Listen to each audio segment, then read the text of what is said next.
Well, you may remember I was here in 2010, and that was just the onset, the early beginnings of a grant to do field work down here, looking at the Cretaceous resources of Las Ciénegas, actually. I'm always cagey about where, but you know, when it's not written down, I'm a little bit more public. Anyway, I thought I'm winding down now and getting near the end of this project, and I thought it'd be appropriate to come back and kind of report what I've been doing all these years. So what I have done throughout this talk is, when it's new, I've put it in blue to make it convenient for you to compare.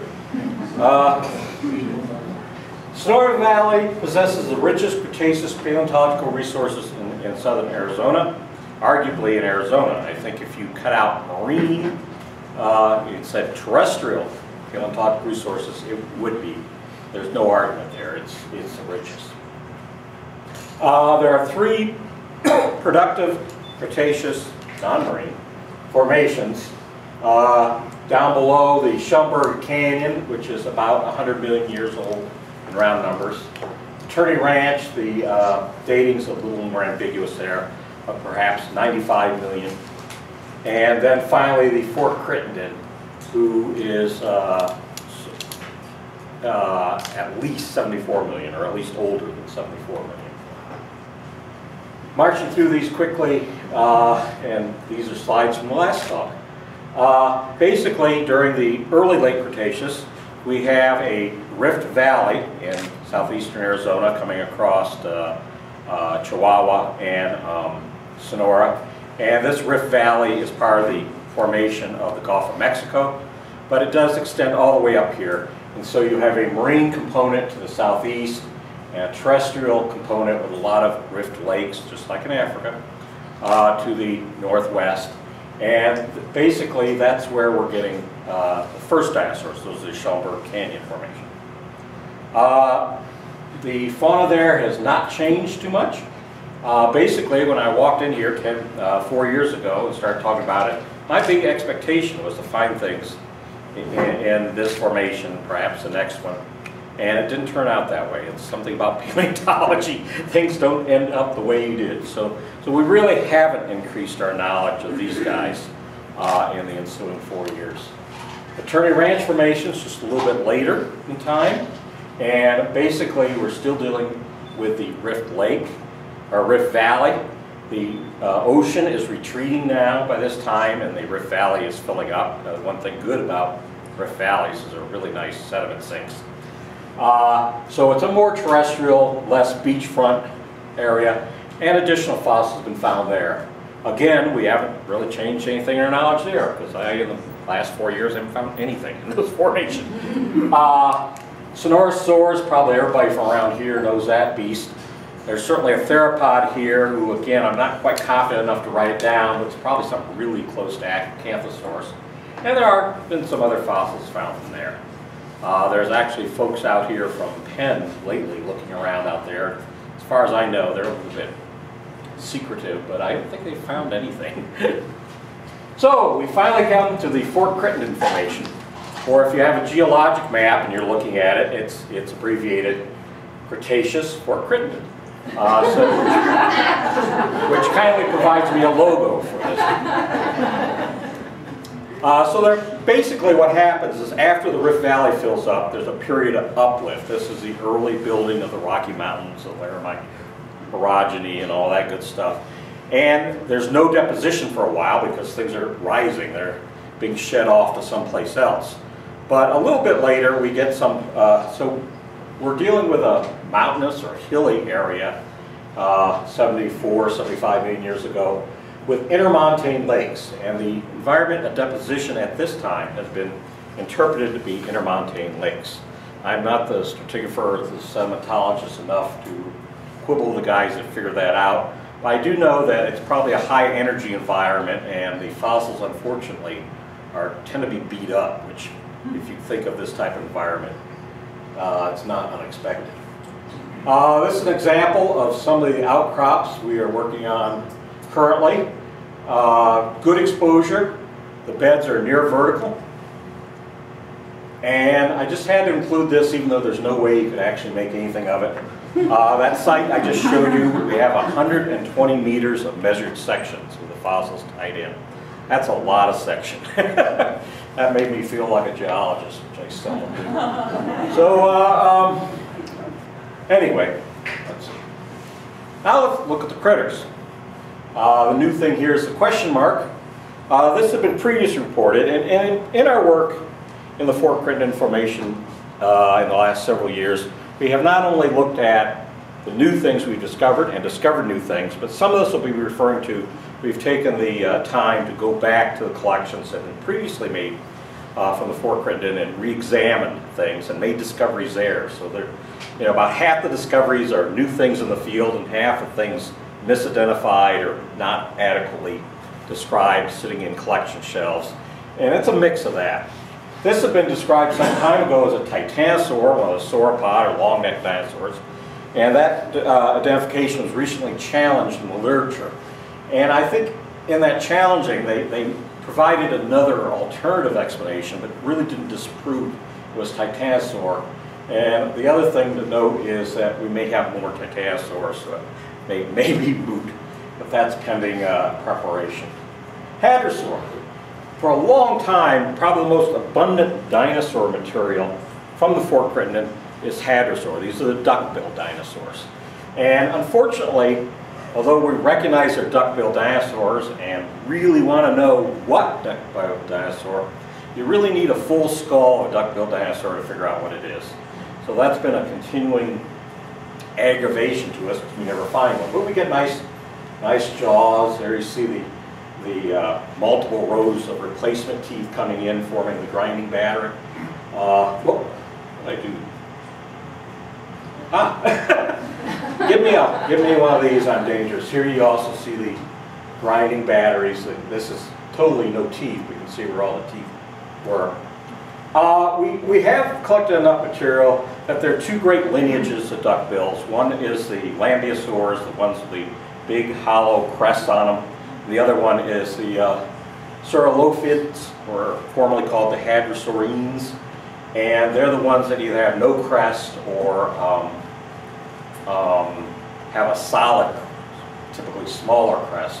We do have good enough material now that we're pretty confident that we can now say that at least some of the hadrosaurs from the Fort Crittenden are saurolophine. Excuse me. Oh, I am dangerous. Centrosaur. We've known for a bit that there are ceratopsians, the horned and frilled dinosaurs present in Fort Crittenden.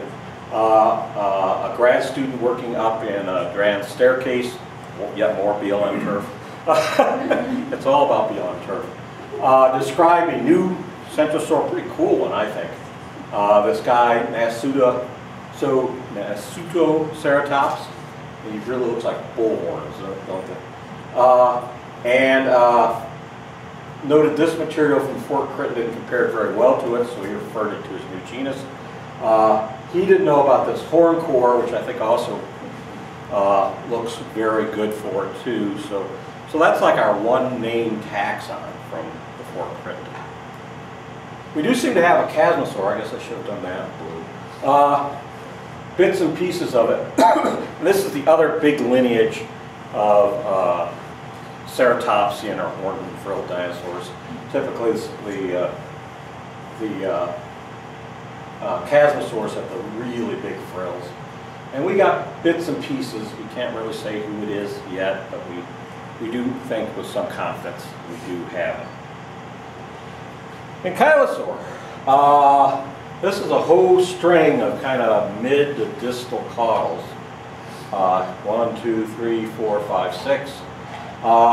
And you see it has these, the chevrons and the pre and post cyclopophyses are overlapping. And basically what this does is, if you're going to be, the ankylosaurs are the big armored dinosaurs with a club on the end of their tail. So what you're basically doing here is you're locking down your tail. So it's not going to droop, it's going to stand out there erect, and you're not going to have to expend a lot of muscular energy doing it. This is a very derived state, the amount of fusion that we have in this tail. So we can say with just the tail, and it's a very dry, very advanced ankylosaur, part of the Ankylosauridae, or Ankylosauridae proper, and not a more primitive one. Beyond that, without something besides mid-tail, we're kind of stuck. Tyrannosaurs have been known for some time from Fort Crittenden. Here's one tooth showing the characteristic rounded denticles and what's called the blood groove going between them. Some of the earlier literature would have said maybe CF Albertosaurus. I don't have a big problem with that. Since then, the Tyrannosaur has been excessively split, and there are other possibilities. So I'm just putting Tyrannosaur here. It wouldn't be T-Rex, though. A, it's not big enough, and B, it's a little bit too early for T-Rex. New, I think in my last talk I showed this caudal and thought that it might be Dromaeosaur, possibly, but since then we've recovered teeth that are certainly Dromaeosaur, and we've recovered sufficient teeth that we think we have both a large Dromaeosaur and a small Dromaeosaur here. Dromaeosaurs are kind of the, I don't know what, the coyote kind of carnivores that varied from man-sized, perhaps 10, 15 feet in length. Not the really big carnivores, but a good sized one. I wouldn't want to run into one in a dark alley anyway. Or a lit alley.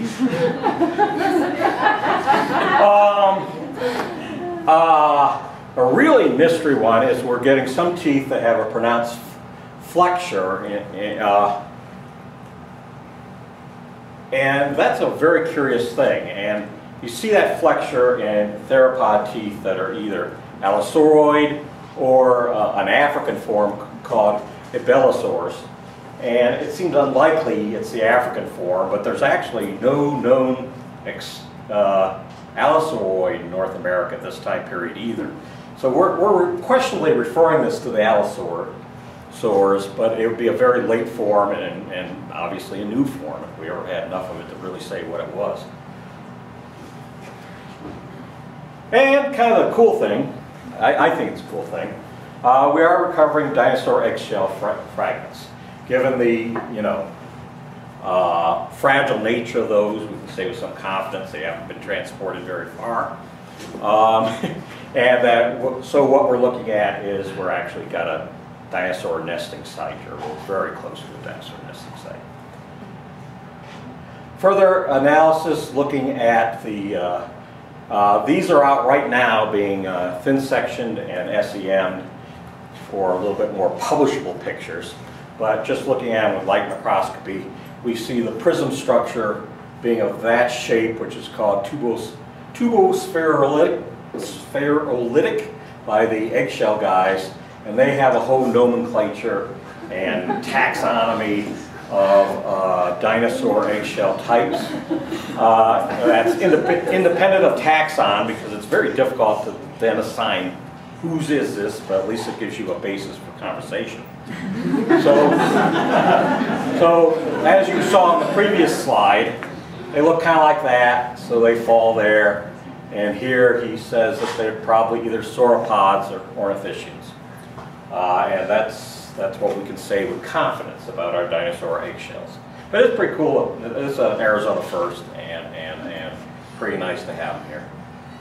Looking at the small things, we haven't increased our knowledge too much.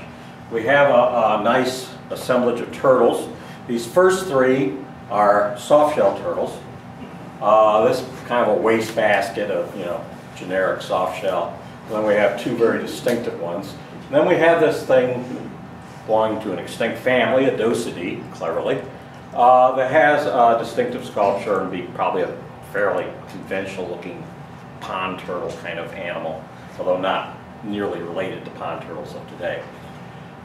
Interesting enough, all of the Adocus from the Fort Crittenden have what's called the fine sculpture. It was been recognized some time ago that Adocus has a fine and coarse sculpture. Some taxa have the coarse, some have the fine. The sculpture in the San Juan Basin in New Mexico, or the Cabiana Basin just south of the border in Sonora, is always coarse. So we're getting a different Odocus here than we did even in the nearby basin. That's roughly contemporaneous, which suggests that some ecological difference, but who knows what. Other reptiles, we have alligatoroids. This thing was, oh, by the way, has anyone ever noticed Legos are exactly 1 centimeter? Really nice.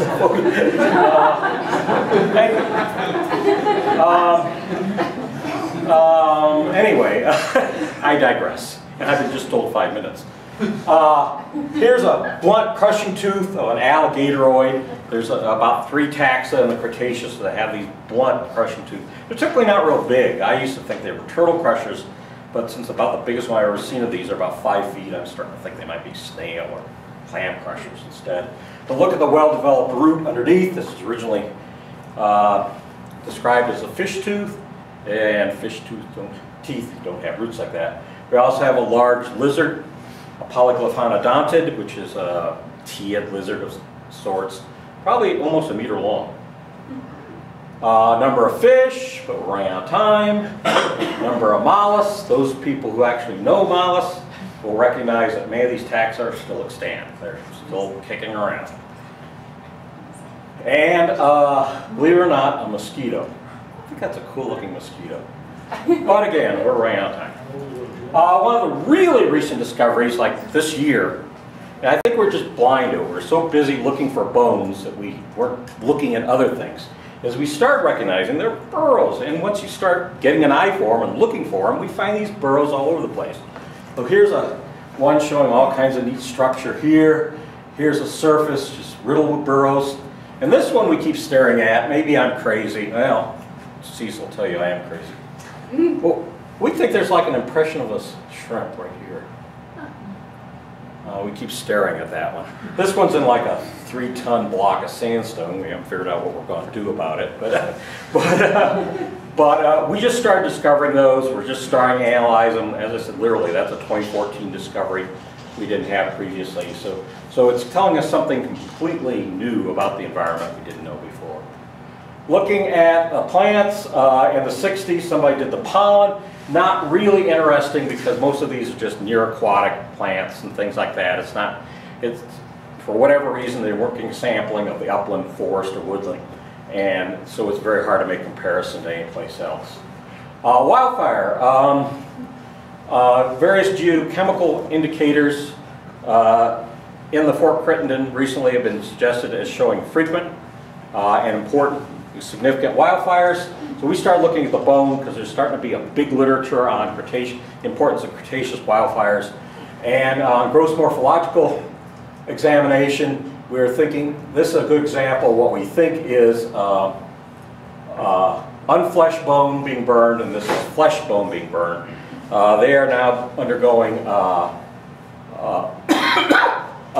thin sectioning and further analysis to confirm or deny that. Finally, looking at the faunas, you can see what we've done is we've exploded the dinosaurs. The blue is the new stuff. We have a big diversity here, I think, and that's the good part. The bad part is we have, one where we have a good idea what the genus is. Our still big unknown is who in particular are these guys, but there's a whole bunch of them here. Looking at the other fossils, the only change in is the burrows, which may be possible. In some cases, they're referred taxonomically, but again, they're new. Reported, not present. As I said, we reviewed the old literature. These animals have been reported from the Fort Crittenden. I've looked at specimens, they're completely misidentified. And these specimens have been reported from the Fort Crittenden, and they're all allegedly from one place, and they don't make any sense. They came from a much later in the Cretaceous fauna, a northern fauna like Montana or Wyoming. So I have real difficulties where did these things come from? They don't belong here. Ongoing research we have collected and currently under analysis right now is new paleontological samples. We're doing thin section SEM of the eggshells to really publish that, thin section of dinosaur bones for light microscopy analysis for wildfire. And this stuff down here, my colleague Paula Allen can tell you about. I have no idea. It doesn't make any sense to me, but she assures me it's going to tell me many wonderful things. The bottom line is, perfect timing. The bottom line is that we still have one problem here, which is we really, I don't think we've got everybody in the dinosaur fauna, but we've really been able to recognize we have a very diverse dinosaur fauna here, but we still don't know who. We still don't know, are these all new things, endemic things, unique things, or are they some of the same cast of characters we see in New Mexico or in the Dragon Staircase area where you have roughly equivalent beds? We don't know. It's going to take luck, basically, and the fact that stuff is continually weathering out to finally hit upon the right pieces to answer that question. And let's see. Thanks to everybody. Thanks to BLM for giving us the opportunity to do this. And I guess I'm done.